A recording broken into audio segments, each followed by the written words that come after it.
"Your little scout badge compass isn't going to save us out here, old man." Tyler's words came out sharp, mean, loud enough for the wind to carry them across the ridge. He held up his dead GPS unit and shook it at the sky like it had betrayed him. His two friends stood behind him, faces raw from the cold, eyes wide with the first real fear of their young lives. The storm had come in an hour ago and swallowed the world. No trail, no horizon, no signal, just white. 78-year-old Harlan Vance did not answer. He just set his canvas pack down in the snow, unbuttoned the flap, and pulled out a tarnished lensatic compass that had seen more dark forests than these three boys had seen birthdays. If you believe the quiet men who carry hard skills deserve respect, type honor in the comments right now before this story begins. 3 days before that storm came down on the mountain, Harlan Vance had been sitting on the porch of a small white farmhouse at the end of a gravel road in the Kootenai Valley of northern Idaho. The porch boards sagged a little under his rocking chair. The paint on the cedar siding was peeling in long strips where 40 winters had worked it loose. Inside the house, everything was clean and square and quiet. A widower's house, kept the way it had been kept for 41 years, the way his wife Ellen had kept it before the cancer took her in the spring of 2019. Harlan was a thin man, not frail. Thin the way a piece of good oak gets after decades of weather, still hard under the surface, still upright when he chose to be. His hair was white and cropped short. His hands had the ropey tendons and loose skin of a man who had worked with them his whole life.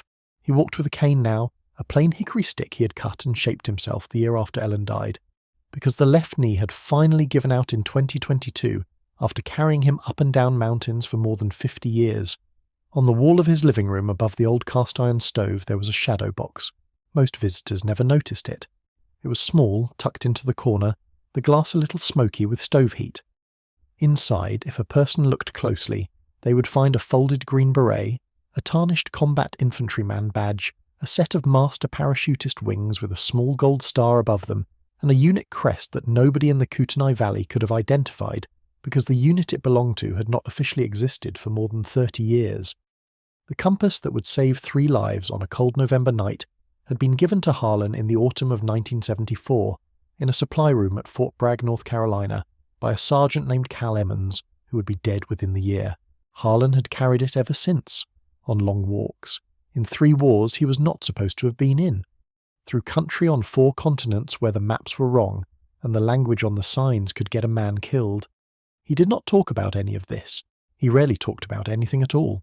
So when his neighbour Carl came over in the first week of November and asked if Harlan would like to come along on a deer hunt up in the Cabinet Mountains with his son-in-law Tyler and 2 of Tyler's friends, Harlan looked at the far blue shoulder of the range on the horizon for a long moment, and then he said, "I'd be glad to come."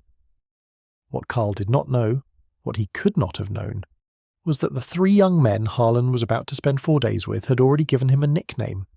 They had been using it in their group text for a week, and before the sun came up on the second morning of that hunt, every one of them would be whispering a very different name instead. Tyler Mackey was 26 years old, 6'2", and owned a construction company that his father had handed down to him on his 24th birthday. He drove a new Ford F350 with a diesel tag and a decal on the back window that read, "Defend the Second." He had been hunting since he was 9. He had elk on the wall of his father's lodge and a pronghorn taken in Wyoming at 300 yards, and he wore all of it the way some young men wear their father's watches. Brandon Keene was 24, worked for Tyler as a foreman, and agreed with Tyler about most things because Tyler signed his paychecks. Chase Whitlock was 27, sold commercial insurance, and had the loudest laugh of the 3 and the shortest patience for anyone who did not laugh with him. They pulled up to Harlan's house on a Thursday afternoon in Tyler's big diesel, with a matching enclosed trailer behind it packed with gear that had never been used hard. They got out. They looked at Harlan's porch. They looked at each other. Tyler said, "You ready, old-timer?" and did not wait for an answer before he opened the back of the truck. Harlan came down the steps slowly, with his cane in one hand and an old canvas rucksack in the other. He was wearing wool pants, a wool shirt in dark green, and a canvas hunting jacket older than Tyler was. He nodded to each of them. He did not smile. Chase whispered something to Brandon that had the word Rambo in it, and Brandon laughed. Tyler threw Harlan's pack into the back of the truck, and when he lifted it, his face changed a little, because the pack was heavier than a little pack like that should have been, and arranged in a way that did not shift when it was thrown. But Tyler did not say anything. He just got back in the truck. The drive up was 4 hours of country highway and then 40 minutes of logging road. The weather station on the radio said a front was coming in fast off the Pacific. A small craft advisory had been issued for the interior. The National Weather Service was talking about the possibility of a late November blizzard by Saturday morning. Harlan sat in the back seat and listened to the radio. Then he turned his head slightly toward the window and watched the sky move. Tyler saw him do it in the rearview mirror, and Tyler said, "You reading the clouds, Grandpa?" and laughed. Harlan did not answer. He just kept watching. What none of them knew, not Tyler, not Brandon, not Chase, was that the sky Harlan was reading was already telling him something that would not appear on any forecast until 12 hours after it had already killed somebody somewhere up in those mountains. The cabin was Tyler's father's. It sat at 7,200 feet in the lee of a north ridge, 3 miles from the trailhead and 14 miles from the nearest paved road. It was a good cabin, cedar-sided, metal roof, a wood stove in the main room and 2 bunk rooms off the back. Tyler walked through the door like he owned it, because someday he would. Chase and Brandon dropped their gear on the couches. Harlan set his rucksack down gently in the corner, leaned his cane against the wall beside it, and went outside without saying anything. He stood on the porch for a long time, looking at the sky over the ridge to the west. The light was already going flat. The clouds had a look to them that Harlan had learned to read in a place far from Idaho, in another life, from a man who had taught him that weather kills more soldiers than bullets. When Harlan came back in, Tyler was laying out a map on the plank table and pointing at a saddle 3 miles east of the cabin. "Here," Tyler said, "there's a trail of buck sign that runs through this drainage. We go in at first light, glass the slope, and we're back here by noon with meat on the ground." Harlan looked at the map. He looked at the window. He said in his quiet, level voice, "There's weather coming in tonight. I'd hold off till Sunday." Tyler stared at him for a second. Then Tyler laughed. "Old man, the forecast says snow, maybe. That's why we're here. Deer move in snow. You afraid of a little weather?" Chase chuckled from the couch. Brandon looked at the floor. Harlan did not argue. He just said, "All right." He walked to the corner, picked up his pack, and began going through the gear in it with a kind of quiet, practiced motion that none of them recognized because none of them had ever seen a man pack a rucksack the way a soldier packs one. Every item had a place, every strap pulled tight. When he pulled out a small signal mirror and an old brass whistle and checked them both, Chase leaned over to Brandon and whispered, "Dude, he packed for the Bataan Death March." Brandon laughed. Tyler laughed too. Harlan did not look up. He just kept checking his gear.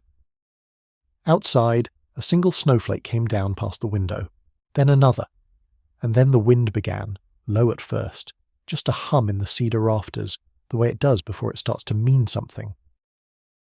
The first morning began clean. The sky at 5:30 a.m. was still half clear, the temperature 16 degrees Fahrenheit, the snow no more than an inch of powder on the ground. Tyler was up and cooking eggs by headlamp. Chase was pulling on his boots. Brandon was still sitting on the edge of his bunk, rubbing his eyes. Harlan was already dressed, already outside, already standing in the yard with his rifle slung on his shoulder, reading the sky again. When the 4 of them left the cabin at 6:10, Harlan carried his cane in one hand and his rifle in the other, and he kept pace with the 3 younger men for the first 2 miles without speaking once. They crossed a creek. They climbed a switchback. They came out onto a bench that looked down over a long drainage full of black timber. At about 8 o'clock, Tyler glassed a buck, a nice one, a heavy 4-point feeding on the far slope. He motioned for the group to follow him down into the drainage. Harlan looked at the sky. The light had gone from blue to a flat gunmetal in 40 minutes. The wind had shifted from the southwest to the west-northwest. The snow was starting to come down harder, in smaller flakes, which anybody who's lived long enough in mountain country knows is the sign that says serious weather is very close. Harlan said, "Tyler, we should turn back." Tyler waved a hand at him without looking. "We're 20 minutes from that buck. We'll be back on the ridge by 10. Relax." They dropped down off the bench. The trees closed in. The wind sound changed as they went down into the drainage, from a steady rush to a deeper, wider roar up in the canopy overhead. Harlan watched the tops of the pines bending, and he knew. He had known since he stood on the porch the night before. By 9:45 they had lost the buck in the timber and were standing in a clearing 600 feet below the bench, waist-deep in fresh snow, with the visibility dropping past 100 yards. Tyler pulled out his GPS to mark their position. The screen flickered. It showed the wrong coordinates. Then it went dark. Chase pulled out his. His battery, he said, was fine, but the screen was showing acquiring satellites. It had been showing acquiring satellites for 8 minutes. Brandon pulled out his phone. No signal. Of course, no signal. The wind in the treetops had become a solid sound, like the inside of a long tunnel. Tyler looked at Harlan for the first time that morning with something in his face that was not contempt. Something small, a crack in the wall, but then he covered it, and he said, "All right, old man. Which way is the cabin?" And Harlan did not answer because Harlan was watching the clouds come down off the ridge above them, like a grey curtain being lowered across the entire world. And what he was about to say next would change everything, but not in the direction any of them were hoping. There is a moment in a man's life, if he has been in certain places and done certain things, when the thing he thought he had left behind comes quietly back into the room. For Harlan Vance, that moment came when Tyler's GPS flickered and died in a drainage at 6,500 feet in the Cabinet Mountains, with the wind climbing and the light going. It did not come as panic. It did not come as fear. It came as a slow and familiar tightening of the chest, a kind of coming home that most men would not recognize and would not want to. He felt himself step back into a shape he had not worn in a long time.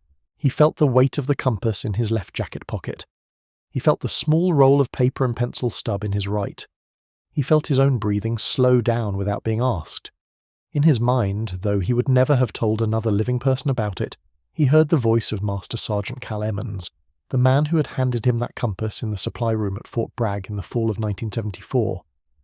Emmons had been 49 years old then, with a face like a map of hard places, and he had said to young Harlan, "This thing right here is the oldest friend you will ever have. It does not lie. It does not quit. It does not need a battery. When everything else breaks, this is what brings you home." Harlan had been 26 years old. He had already been through jump school. He had already been through SERE. He was about to be attached, under orders he could not discuss with his own mother, to a unit that was running operations along the inter-German border and out across the Fulda Gap, into places where a man could disappear and not be looked for. For 22 years after that, he had carried that compass across deserts and through jungles and over mountains and along dark rivers in countries that, officially, none of the people he worked with had ever been in. He had been shot at on 3 continents. He had frozen and thawed and frozen again.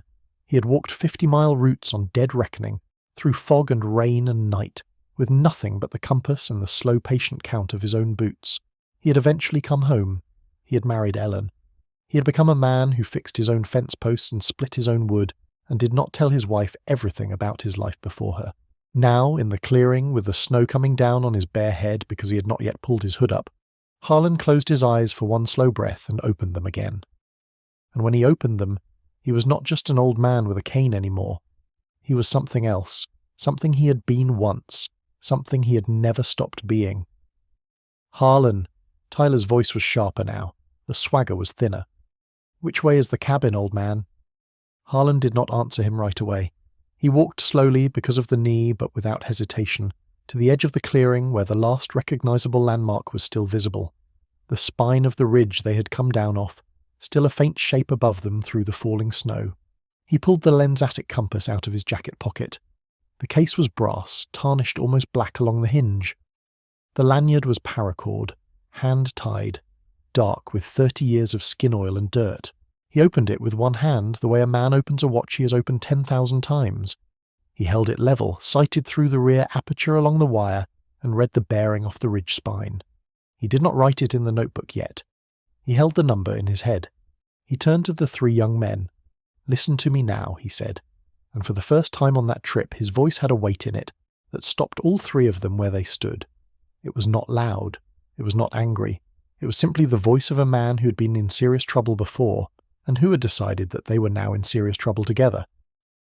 "The storm is going to get worse in the next 20 minutes. We cannot climb back up that ridge in this wind. We are going to sit down. We are going to build a fire. We are going to wait for the heaviest of the snow to pass. And then I am going to walk you home. Do you understand me? Brandon nodded immediately. Chase opened his mouth, closed it, and nodded too. Tyler stared at Harlan for a long second. Then Tyler said, "Home how? You don't even have a GPS. We don't even know where home is." Harlan did not look at him. He was already moving. He picked a spot under the low canopy of 3 big hemlocks where the snow was thinner. He set his rucksack down.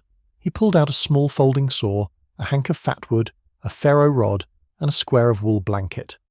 His hands were working at a speed and an economy that did not match the old man they had been mocking for 2 days. In 4 minutes he had cleared a fire pit. In 6 he had a flame.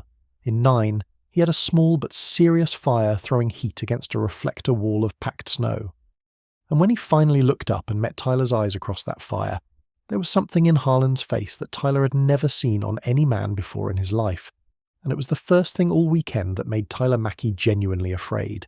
340 miles to the south, in a ranch house outside of Missoula, Montana, a man named Colonel Raymond Mackey, United States Army retired, was standing at his kitchen counter pouring a second cup of black coffee when his phone rang. He was 64 years old.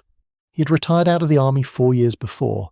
He had 3 decades of service behind him, most of it in Special Forces, and he had never once in all those years gone a full day without thinking about the men he had served with, because that is the kind of weight that does not come off. The number on the phone was his neighbour Carl's.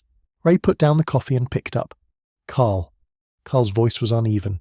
"Ray, listen, I'm probably overreacting, but the storm up in the cabinets turned bad 6 hours earlier than they said it would. Tyler and the boys are up there. They took Harlan with them." Ray Mackey stood very still. "Harlan? Harlan Vance?" "Yeah, my neighbour. The one I told you about. Told you he'd be good company for the boys." Ray did not answer for a long moment. Carl said, "Ray, you there?" Ray Mackey, a decorated colonel who had commanded one of the hardest assigned Special Forces battalions in the United States Army, set his coffee down on the counter so carefully that he did not make a sound. "Carl," he said, and his voice was a little rougher than it had been a moment before. "Listen to me. I need you to tell me right now. Is it the Harlan Vance who lives on the old Thornton place at the end of County Road 14? "Yeah, that's him. Why?" Ray closed his eyes.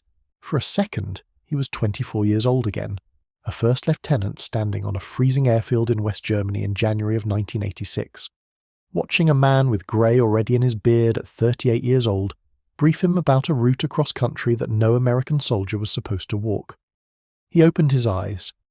"Carl," he said, "I'm driving up. I'll be at your place in 5 hours. Call the sheriff. Tell them to stage a search and rescue team at the trailhead. And Carl, you tell them, when they ask who's out there, that Sergeant Major Harlan Vance is one of the hunters. You tell them that name exactly. Some of those older guys on the sheriff's department are going to know it, and they are going to move." Ray hung up. He grabbed his keys, his jacket, and his service pistol out of habit, and he walked out of his house without telling his wife where he was going. Because for the first time in 15 years, Colonel Raymond Mackey, retired, was going to see the man who had once saved his life on the wrong side of a fence line, and he was going to do it in the middle of a blizzard. Back in the clearing, the fire was holding. The wind had gotten worse, not better. The snow was coming sideways now, and the temperature had dropped another 8 degrees in the last hour. Brandon was crouched close to the flames, his gloves off, his hands pink and shaking. Chase was sitting with his back against a log, silent for the first time in 2 days. Tyler was pacing. "We cannot sit here all night," Tyler said. He said it loudly. He said it to nobody in particular, which is the kind of thing frightened men do. "We cannot just sit here. We have to do something." Harlan was tending the fire. He did not look up. "We are doing something," he said. "We are staying alive. That is the job right now." "The job?" Tyler barked. "The job? Oh, is this a mission, old man? Is this your little commando fantasy? Because in the real world we are lost in a blizzard and you are feeding sticks to a fire with a compass you probably bought at a flea market." Brandon said, quietly, "Tyler, stop." "No," Tyler said. "No, I'm not going to stop. This was my trip. This is my dad's cabin. And I brought some old man along because Carl asked me to, and now I'm supposed to sit here and trust him to what? Walk us out? In this? He can't even walk without a cane." Harlan finally looked up. He did not stand. He did not raise his voice. He looked at Tyler across the small yellow fire and he said, "Son, sit down. Get your hands under your armpits. Keep your feet moving inside your boots. You're going to be fine, but right now you are scared, and scared men get themselves and the people near them killed. So sit down." Tyler stared at him. Something in Harlan's eyes was not arguing and was not asking. It was a cold, flat, absolute thing. Tyler sat down. He did not know exactly why he did it. He would think about it for years afterward, and he would realize much later that he had sat down because some ancient part of him had recognized that he was in the presence of a man who had told other men to sit down in much worse places, and had been obeyed. The fire burned on, the wind howled. Somewhere above the clouds, the sun began to sink toward the western ridge, though none of them could see it. At exactly 4:52 p.m., Harlan stood up, put a fresh log on the fire, looked up at the sky, and said 5 words that nobody in that clearing would ever forget. "The clouds are breaking up." And 2 hours later, when the first faint star appeared through a seam in the storm, the 3 young men would watch an old man do something they had not believed a human being could still do in the year 2025. The seam came at 6:47 p.m. It was narrow, no more than a hand's breadth of sky between 2 running banks of cloud, and it was moving east. Harlan had been watching that seam for almost 40 minutes. He had been standing at the edge of the clearing with his cane braced in the snow and his head tilted back, a patience in his body that Tyler could not understand. When the first star appeared, Harlan said, "There." He said it to himself as much as to the 3 young men.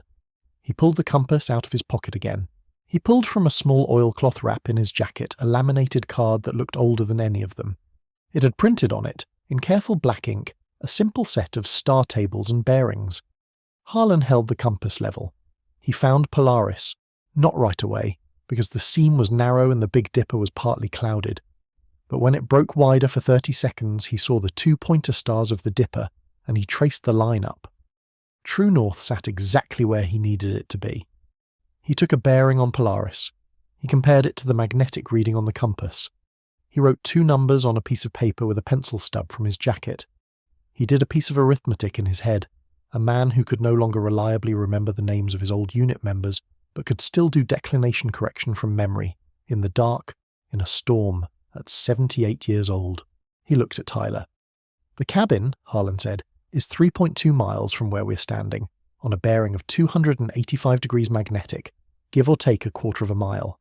I can walk you there in 6 hours, maybe 7 with this snow. We will go slowly. We will not hurry. We will not run. We will arrive at dawn." Chase said, How do you know that?" Harlan folded the card back into the oilcloth. He folded the oilcloth back into his jacket. He closed the compass with a small click. "I took a back-azimuth off the ridge when we came down this morning," he said. "I counted pace until the GPS died. I knew what bearing brought us here. I know what bearing takes us back. The stars tell me which way is true north, so the compass tells me which way is home." He turned to Brandon and Chase. "Tighten your boots, eat something, drink what water you have left. In 15 minutes we walk." Brandon said, "Yes, sir." He did not mean to say the sir. It came out before his brain had decided to send it. Harlan did not react, but Tyler heard it. Tyler heard the sir, and something in his chest did something it had never done before in his life. They left the fire at 7:04 p.m. Harlan led. He walked with his cane in his right hand and the compass flat on his left palm, held up near his chest like a glass of water he did not want to spill. He had tied a strip of red surveyor's tape around his left sleeve for them to watch in the dark. Brandon walked second. Chase walked third. Tyler walked last by Harlan's instruction, because Harlan said the strongest man goes at the tail of the column, and he did not say it to flatter Tyler. He said it because it was true. They went slowly. 3 steps, 4 steps. Harlan would stop. He would sight the compass on a tree or a rock or a shape in the dark. He would walk to it, counting his pace under his breath, which none of them could hear. At that tree or rock or shape, he would take a new bearing. He would move again. This is how a man walks through a blizzard at night with no trail and no GPS. This is how soldiers walk through dark country long before satellites. It is called dead reckoning, and it is an old and exact science, and almost nobody under the age of 50 in America still knows how to do it well. By 9 o'clock they had covered about 9/10 of a mile. By 11, a mile and a half. The snow kept falling. The wind dropped slightly and then came back. Twice Harlan had them stop and sit in the lee of a tree for 10 minutes while he checked Brandon's fingers and Chase's face for the white patches of frostbite. Once he handed Brandon a square of chocolate out of his own pocket without explanation. Once he put his own wool scarf without a word around Chase's neck, because Chase's had come loose 2 miles back. Nobody thanked him at the time. Nobody needed to. The 3 young men were watching, for the first time in their lives, a man do the thing he had been made for. At 2:13 in the morning, Harlan stopped beside a blown-down cedar and said quietly, "We are half a mile out. There is a creek ahead. We follow it upstream. Watch your footing." How he knew, none of them could guess. But an hour later, when the land began to rise under their boots, and 40 minutes after that, when they saw the dark, square shape of the cabin against the faintly lightening sky in the east, all 3 of them understood that they were looking at a miracle, and that the miracle had been walking in front of them the whole time, limping on a hickory cane, in a jacket older than any of them, asking for nothing and owed everything. And when they reached the porch at 4:19 a.m., covered in ice, and close to falling down from exhaustion, there were already 2 vehicles in front of the cabin with their headlights on, and a third was just coming up the logging road through the last of the storm. The man stepping out of the lead truck would speak one sentence that would rearrange everything Tyler Mackey thought he knew about his own father, his own life, and the quiet old man he had called Grandpa for 2 days straight. The lead truck was a Sheriff's Department Ford Explorer. The deputy who got out of it was a big man in his mid-50s, with a grey moustache and sheriff's star on his coat. The second vehicle was a green search and rescue pickup with its light bar flashing, and the third, just pulling up now, was a dark charcoal F-150 with Montana plates and a thin coat of road ice on its hood. The door of the F-150 opened. Colonel Raymond Mackey, retired, stepped out into the grey early light. Tyler saw his father. He opened his mouth. "Dad, we—" Ray walked past him. He walked past Brandon. He walked past Chase. He walked directly to the old man in the canvas jacket who was standing at the base of the porch steps, leaning on a hickory cane, breathing slowly and carefully the way men breathe when they have just finished a very long walk and do not want anybody to see how tired they are. Ray Mackey stopped 6 feet in front of Harlan Vance, and then Colonel Raymond Mackey, United States Army Special Forces retired, in front of his son, in front of a sheriff's deputy, in front of 2 search and rescue volunteers, and in front of the 2 friends his son had brought on his hunt. Came to attention in the snow, he raised his right hand, he saluted. He held it. "Sergeant Major Vance," he said, and his voice cracked on the second word, which none of the people who knew Colonel Raymond Mackey had ever heard his voice do in 31 years. "It is very good to see you again, sir." Tyler's mouth was still open. The sheriff's deputy, who had been about to speak, closed his. Harlan looked at Ray Mackey for a long second. He set his cane carefully against the porch post. He straightened up, all the way up, more than any of them had seen him straighten in 2 days, and he returned the salute with a hand that did not shake. "Lieutenant," Harlan said softly, "you're a long way from the fence line." Ray Mackey lowered his hand. There were tears on his face in the cold. He said, "You saved my life in January of 1986. I've been waiting 39 years to stand in front of you and say thank you properly."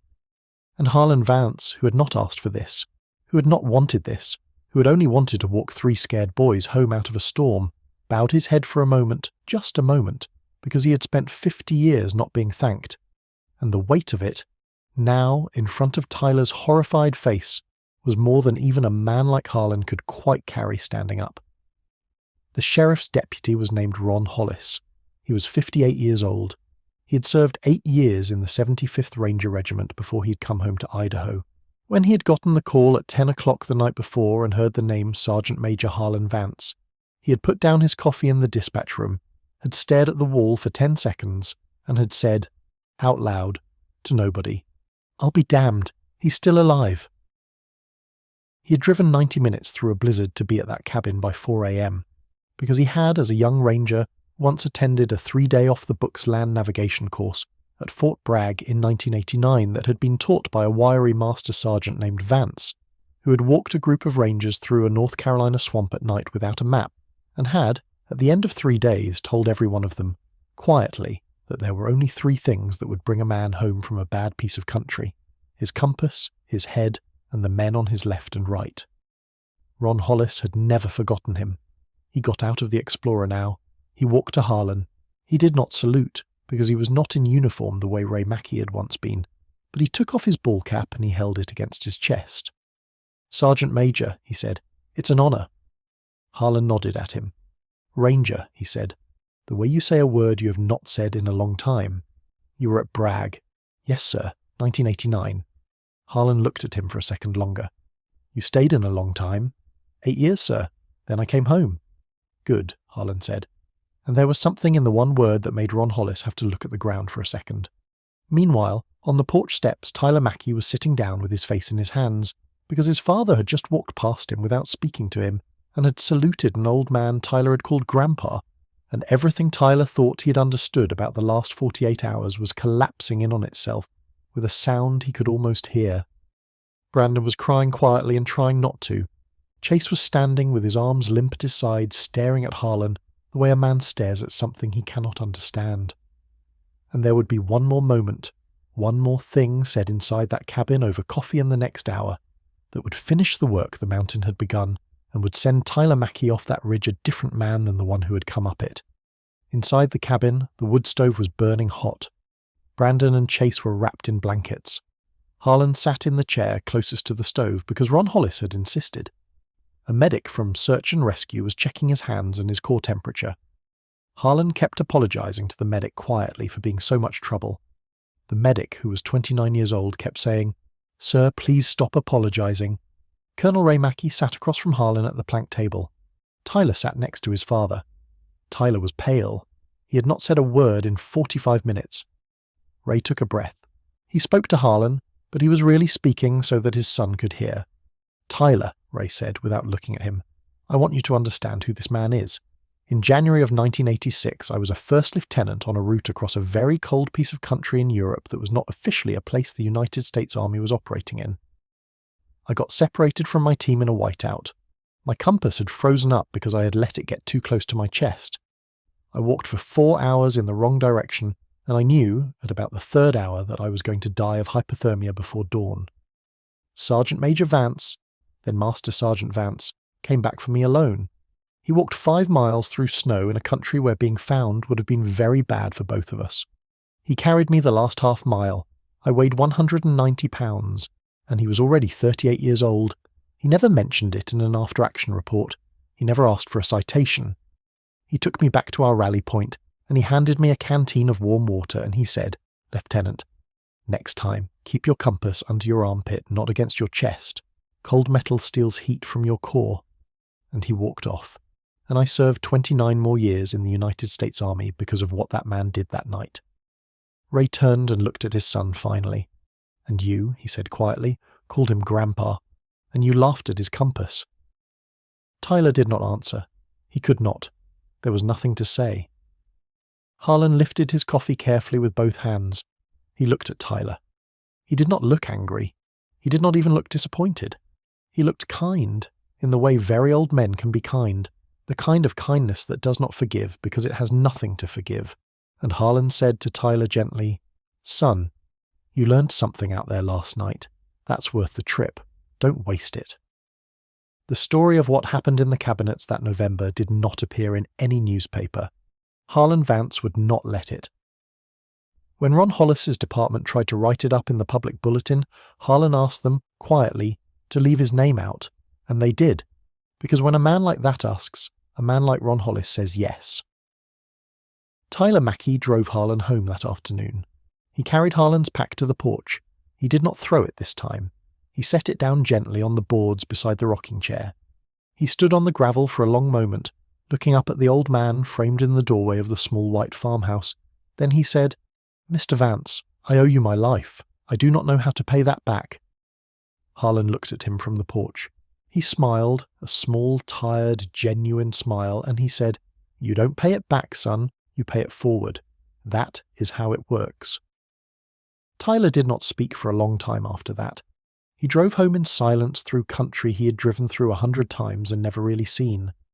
The next spring, Tyler Mackey walked into a recruiting office in Coeur d'Alene and signed the paperwork to enlist in the Idaho Army National Guard. His foreman Brandon and his friend Chase started volunteering with the County Search and Rescue Unit the following summer. Chase earned his Wilderness First Responder certification that fall and began teaching an introductory land navigation clinic, free of charge, to teenagers in the Kootenai Valley, 1 weekend a month. A year after the storm, on a clear October afternoon, Tyler drove back out to the Kootenai Valley with a small package under his arm. He knocked on the door of the white farmhouse at the end of the gravel road. Harlan answered, a little thinner, a little more stooped, but with the same quiet eyes. Tyler handed him the package. Inside was a brand new lensatic compass, brass-cased, hand-engraved on the back with 3 words, Honor, Compass, Home. Harlan looked at it for a long time. He did not say anything for a while. Then he set it on the shelf beside the old one where the old one had always sat, and he turned to Tyler and nodded once. "Thank you, son," he said, and that was all he said. Harlan Vance passed away in the spring of 2027 at the age of 79, quietly, in his own bed, in the small white farmhouse at the end of County Road 14. Ron Hollis was one of the pallbearers. Ray Mackey gave the eulogy. Tyler stood in the front row with his friends Brandon and Chase, all 3 of them in the dress uniforms of the units they had since joined, and all 3 of them saluted the plain pine box as it passed, with hands that did not shake and eyes that did not look away. Afterward, when the ceremony was done and the wind was moving the pines along the edge of the small country cemetery, Tyler walked over to the grave and set something down against the headstone. It was the old compass, the tarnished one, the one Cal Emmons had handed to a young Harlan Vance in a supply room at Fort Bragg in the autumn of 1974. Harlan had left it to Tyler in a sealed envelope with a single handwritten note, and the note had said only this, "Pay it forward." Tyler kept that compass on his nightstand for the rest of his life. He never let a single one of his children grow up without knowing how to use one, and every November, on the anniversary of the storm, the 3 of them, Tyler, Brandon and Chase, drove back up into the Cabinet Mountains to the clearing 600 feet below a certain bench and a certain drainage, and they built a small fire in the same spot, and they sat there quietly for an hour or 2 and they watched the sky. If this story moved you, do one small thing before you go. Subscribe to this channel and share this video with someone who still believes the quiet old men, sitting in the corners of our diners, our porches and our lives have nothing left to teach us, because they are the ones who still remember the way home.